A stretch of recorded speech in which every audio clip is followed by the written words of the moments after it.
यहाँ में हमारे लोग भी हैं, हम थोड़ा सा बात करना चाहते थे कि कैसे हम अपने तिपरासा को मतलब जो सवाल है आपके दिल में, क्योंकि इलेक्शन के बाद में लोगों के दिल में सवाल होगा कि you must be having questions कि और वो सवाल का जवाब देने के लिए आपने पहले से मुझे मैसेज भी भेजा है, डीएम में या फेसबुक में डाला है, तो मैं उस सवाल का जवाब देना चाहता था। सबसे पहले मैं आप सबको बोलना चाहता हूँ थैंक यू। आप लोगों ने बहुत प्रेयर किया है मेरे लिए, हेल्थ के लिए मेरे प्रार्थना किया है।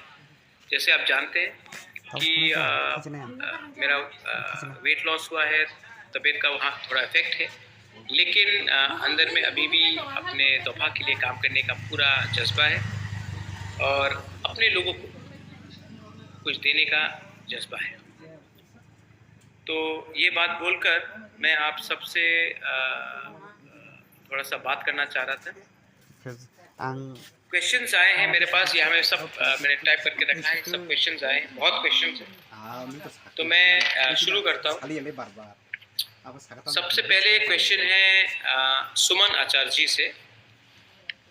What is your next step after meeting with Home Minister Amit Shah and what exactly happened in the meeting?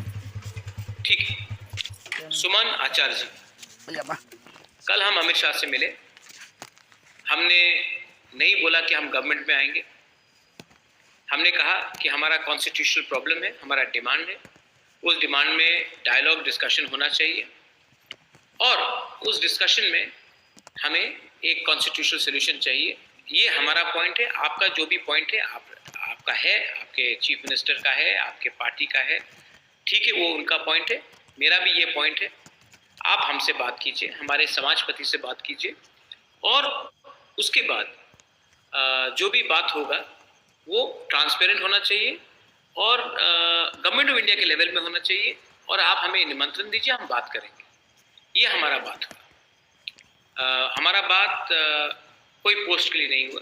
मैंने सुना है कि कहा गया है कि मंत्रिमंडल ये सब, देखिए 13 लाख तिपरासा ने हमारे ऊपर भरोसा किया है, हम वो भरोसा को मंत्री बन के नहीं ले सकते। If required we will sit in the opposition, no problem, लेकिन कॉन्स्टिट्यूशनल सोल्यूशन, अपना जो डिमांड है, जो अपना अधिकार है, वो गवर्नमेंट ऑफ इंडिया से बात करेंगे और वो डिमांड को सामने रखेंगे। अमित शाह ने कहा कि वो एक इंटरलोक्यूटर को अपॉइंट कर रहे हैं। जब तक वो इंटरलोक्यूटर ऑफिशियली अपॉइंट नहीं होगा तब तक हम देखेंगे, क्योंकि उन्होंने कमिटमेंट दिया है, अब उनको ये कमिटमेंट निभाना पड़ेगा। हम शांति से पेशेंटली वेट एंड वॉच करेंगे और जब इंटरलोक्यूटर अपॉइंट होता है तो हम बात करेंगे, अगर नहीं होता है तो हम ऑपोजिशन में हैं, ऑपोजिशन करते रहेंगे, क्योंकि हमारा डिमांड अपने लोगों के लिए है, कोई मंत्री को, कोई एमएलए को मंत्री बनाने के लिए। तो हम, ये मेरा क्लियर आंसर है आपको सुमन। आई होप ये बात आपने क्लियर रखा है। दूसरा क्वेश्चन है रतिम देव वर्मा से।